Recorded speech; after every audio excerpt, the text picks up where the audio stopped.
Band of Brothers is a 10-part, 11-hour television World War II miniseries that was first aired in 2001 on HBO. The miniseries is based on historian Stephen E. Ambrose's book of the same title that was published in 1992. The series follows the history of Easy Company, who was part of the 506th Parachute Infantry Regiment, 101st Airborne Division, from jump training in the United States through its various assignments in Europe and up until Japan's surrender and the war's end. The entire series is portrayed based on historian Stephen E. Ambrose's research and recorded interviews with Easy Company veterans. Some of these interviews prelude each episode. The identities of the veterans are not revealed until the final episode.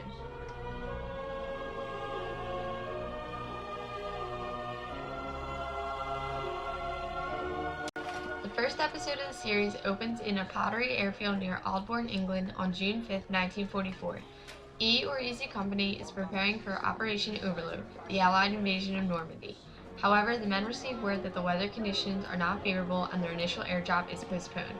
It then flashes back 2 years later to Easy Company's training at Camp Toccoa, Georgia. Fact: Camp Toccoa was a United States Army paratrooper training camp during World War II. Paratroopers initially used the Toccoa Municipal Airport for jump training, but it was later abandoned for having too short of a runway for safe C-39 and C-47 operations. Jump training was later moved to Fort Benning, Georgia. Although Camp Toccoa lacked the rifle range which forced paratroopers to march 30 miles to Clemson Agricultural College to train, it did include Currahee Mountain. Paratroopers spent a good deal of their time running up the mountain and back as training, coining the phrase 3 miles up, 3 miles down. Fiction. Although the men focused on in the series successfully completed their training at Camp Toccoa, dozens of men in every company were weeded out by the early training and forced to transfer out of their uniform. Nearly half the men who volunteered for parachute duty could not complete the required training. This was failed to be portrayed in the first episode.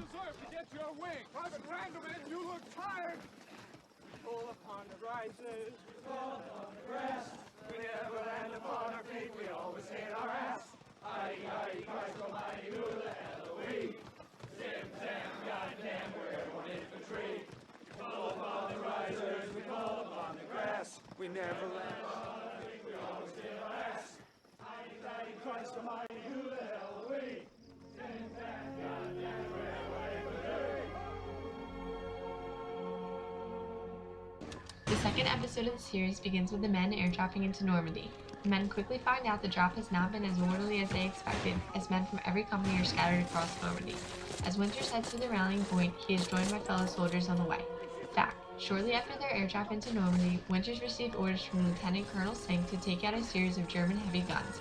The guns were aimed directly at Utah Beach and were inflicting heavy casualties. Winters gathered 2 squads, one led by himself and the other led by Buck Compton. At the Battle of Brickmoor Manor, Winters proved himself an excellent tactician.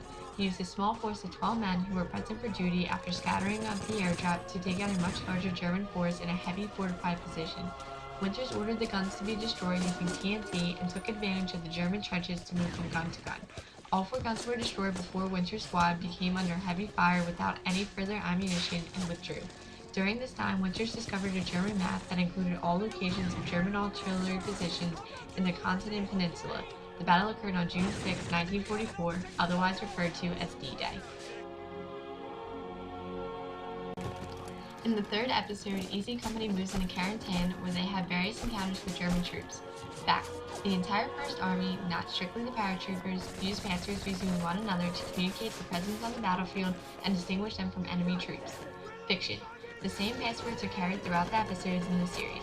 In reality, the First Army changed passwords every 3 days starting the day after D-Day. The passwords Flash, Thunder were used only on D-Day. From D-Day +1 through D-Day +3, it was Thirsty, Victory. From D-Day +3 through D-Day +6, it was Weapon, Fruit. And from D-Day +6 through D-Day +9, it was Wool, Rabbit. The passwords changed so on and so forth. In the fourth episode, the men of Easy Company are recovering from the Battle of Bloody Gulch in Carentan.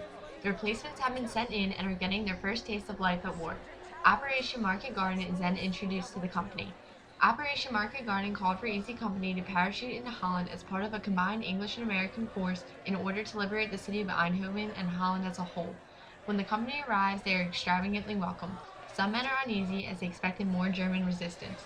Fact: among the celebration of Easy Company's arrival, a small group of women were deliberately being shamed as a punishment for fraternizing with German soldiers during their occupation. Their hair was trimmed in front of a cheering crowd, and they were banished from town to roam the countryside looking for shelter. Fiction: this episode of the series depicts the public shaming more severe than it was. The scenes that take place in Eindhoven were more typical of the French than the Dutch. The episode shows the crowd chanting as a woman's hair is harshly being cut off. Their clothing was ripped and swastikas were painted on their foreheads. This is not historically correct. The fifth episode of the series is primarily made up of Winter's flashback of the battle involving Easy Company on October 5th as he finished an overdue report for Colonel Sink. Winters recalls having his troops pinned down by the enemy, who had the advantage of better cover. After a night of weighing their options, Winter decides the only choice they have is to charge the machine gun nest. As he races ahead, he shoots the first soldier he sees.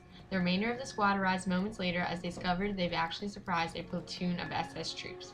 Fact: Winters did encounter a lone German just beyond the crossroad after his solo run towards the enemy machine gun nest. Fiction: the episode fails to display that the two enemies sighted each other in time for both men to take offensive action. In an interview with Winters, he explained that both him and the soldier exchanged hand grenades, but he quickly realized he had forgotten to unwrap the tape from around the spoon before pulling the pin and tossing hits. This prevented the grenade from exploding. He was able to run before the German's grenade exploded and fired from the hip, killing the soldier at point-blank range. Fact: after the exchange of fire between enemies, Easy Company did take prisoners. The scene with Winters forcing Joseph Legat to escort the group of prisoners back to the rear with only one round in his rifle is a true incident according to more interviews with the veterans. The sixth episode depicts the week surrounding Christmas in 1944 when Easy Company was stationed near the town of Bastogne, Belgium, to prevent a German advance during the Battle of the Bulge. A surprise German attack several days before split the Allied forces' lines of advance, resulting in numerous casualties. Easy Company was called upon to aid in the defense of Bastogne, where they experienced constant artillery fire from German lines. Throughout the series, each episode tends to follow the story of one particular soldier in Easy Company. This episode follows the medic, Eugene Docbrow. Fact: when men were wounded during battle, medics would distribute shots of morphine from disposable cigarettes. It was a general thought throughout the First Army that 3 cigarettes administered in quick succession would be a fatal dose and could easily kill the soldier on its own despite the actual injury. Fiction: in one scene of this episode, Eugene Docbrow gives the wounded soldier a shot of morphine after being hit. He then writes a capital M on the man's forehead in his own blood to identify to the hospital that he has already been injected with the painkiller. This is not historically correct.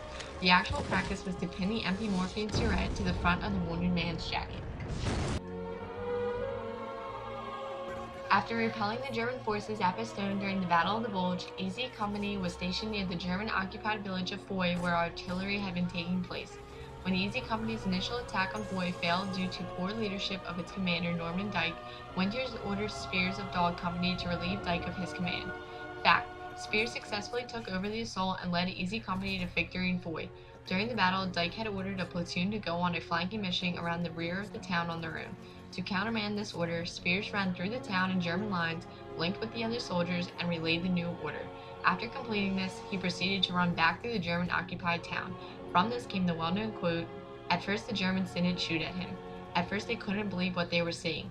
But that wasn't the really astounding part. The astounding part was that after he hooked up with I Company, he came back. The 8th episode of the series opens with David Webster returning to Easy Company after being wounded in the Crossroads battle in Belgium. The other members of Easy act fully towards him for not being part of 2 key battles in the war, Bastogne and Foy. When he rejoins the company, a patrol is in the making for that evening. A platoon will cross a nearby river to capture German soldiers for intelligence retrieval. The patrol team is chosen and prepares to cross the river, separating Easy Company from the Germans. They cross the river at night and return with 2 prisoners and an injured comrade. The next morning, Winters informs the men Lieutenant Colonel Sink was very pleased with their patrol and that they are to go on to another one that night for more prisoners.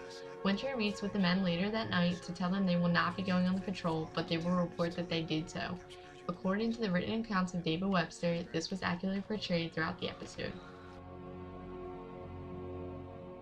Another flashback episode in the series, this episode opens with Easy Company supervising the cleanup of a German village. Through the flashback, the audience is informed that it was during this time the troops were informed of President Franklin D. Roosevelt's death. The company is then sent to Landsberg, Germany, where they are to oversee the surrender of 300,000 German soldiers.